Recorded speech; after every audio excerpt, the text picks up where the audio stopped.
নামাজ না পড়লে সর্বনিম্ন যে 10টি ক্ষতি হয়, 1 নম্বর হলো আল্লাহর হুকুম অমান্য করা হয়, 2 নম্বর জীবনের বরকত কমে যায়, 3 নম্বর হলো গুনাহ করতে মনে সাহস পায়, 4 নম্বর অন্তরে অশান্তি বসত করে।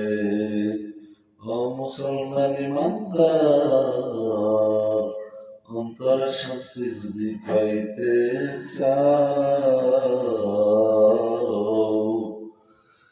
নামাজ পড়া আরম্ভ করে দাও, শুরু করে দাও আল্লাহর সন্তুষ্টি করার জন্য।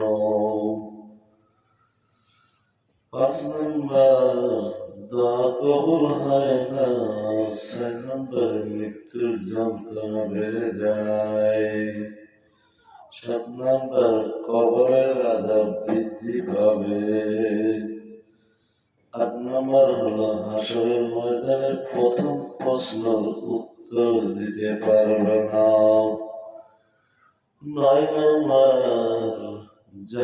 জান্নাত থেকে দূরে চলে যাবে, 10 নম্বর হলো জাহান্নামের শাস্তির পথে চলে যাবে, এমনকি হতে পারে চিরস্থায়ী জাহান্নামী হতে পারো।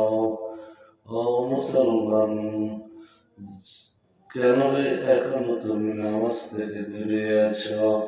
আল্লাহকে রাজি খুশি করার জন্য, নিজের ভালোর জন্য, পরকালে শান্তি পাওয়ার জন্য আল্লাহর ইবাদত বন্দেগী করতে হবে। আর দেরি করে অযথা সময় নষ্ট করে লাভ নাই।